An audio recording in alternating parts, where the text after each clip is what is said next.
Welcome back to my YouTube channel. यदि channel पे नए हैं तो चैनल को सब्सक्राइब कर लीजिए और बेल आइकन दबाना गलती से भी मत भूलना।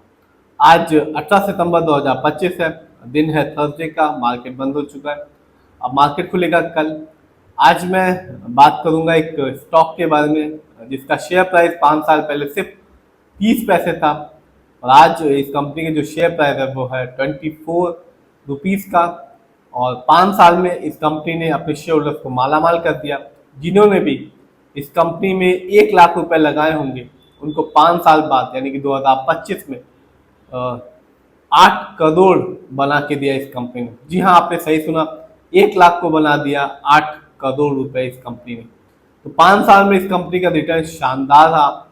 ये कंपनी है इंटीग्रेटेड इंडस्ट्रीज और ये कंपनी बिजनेस में है, ट्रेडिंग करती है, बनाती है ऑर्गेनिक फूड को, बेकरी आइटम्स को and other process food products को।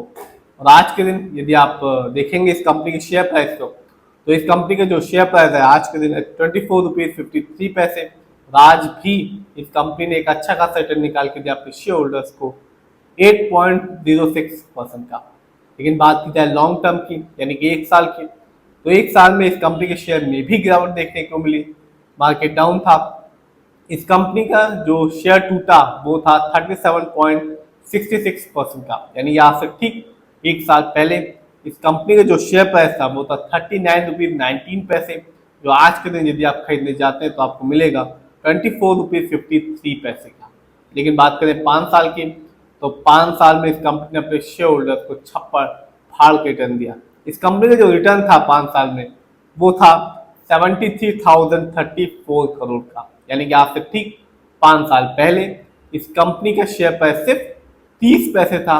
तो जिसने भी 5 साल पहले इस कंपनी में 1 लाख रुपए लगाए वो 5 साल में बढ़कर हो गए 8 करोड़ रुपए। शानदार रिटर्न था। ऐसे ही इसी को कहते हैं कि कोई भी पैनी स्टॉक कब मल्टीबैगर बन जाए ये कोई भी नहीं जानता। यही स्टॉक मार्केट है, यही शेयर मार्केट है, जहाँ कब कौन तगड़ा रिटर्न निकाल के दे दे, कौन सा शेयर आपका मल्टीबैगर बन जाए ये कोई भी नहीं जानता। इस कंपनी के यदि हम स्टॉक के परफॉर्मेंस को देखें तो 1 साल में इस कंपनी के जो हाईएस्ट शेयर प्राइस किया वो रहा 44 रुपीज़ 94 पैसे, जबकि 1 साल में इस कंपनी का जो लो शेयर प्राइस आया वो रहा 17 रुपीज़। बात करें इवेंट्स की, तो पिछले साल इस कंपनी ने अपने शेयर होल्डर्स को कह सकते हैं कि शेयर फ्री में शेयर काफ़ी ज़्यादा दिए। पहले इस कंपनी ने अपने शेयर होल्डर्स को बोनस शेयर दिया 1:1 के रेशियो में, यानी कि जिस भी शेयर होल्डर्स के पास इस कंपनी का एक शेयर था उसको एक एक्स्ट्रा शेयर मिला। यानी कि यदि आपके पास 100 शेयर थे तो कंपनी ने 100 एक्स्ट्रा शेयर दिए।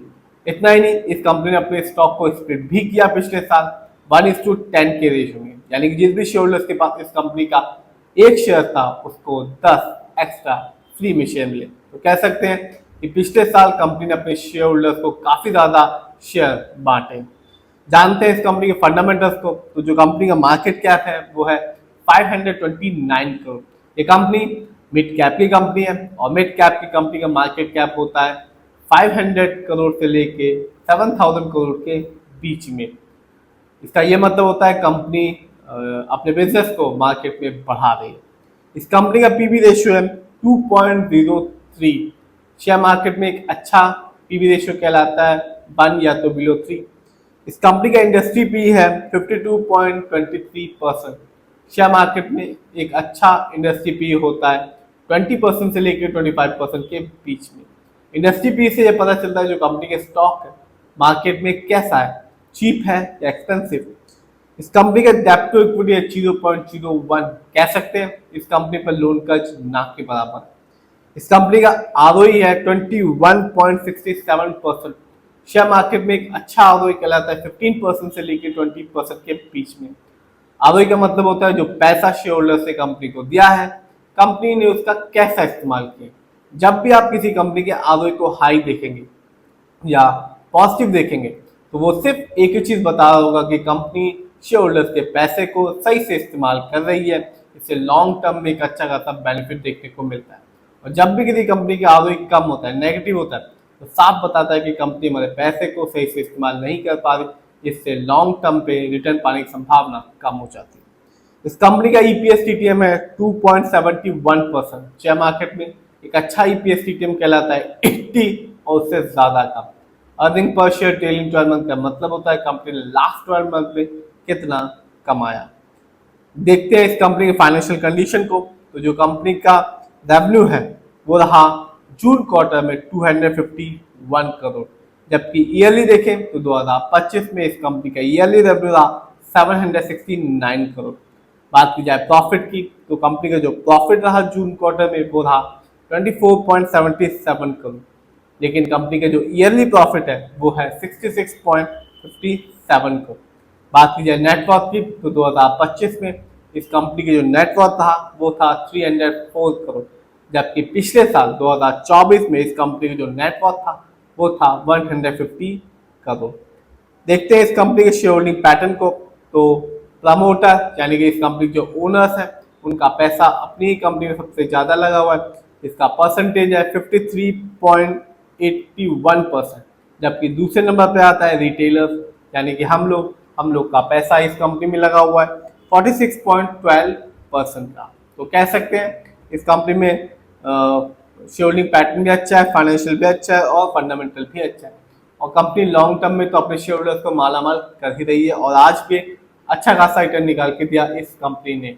तो कह सकते हैं कि कंपनी शानदार है और अपने शेयर होल्डर्स को एक अच्छा खासा रिटर्न भी दे रही है और फ्री में शेयर भी दे रही है।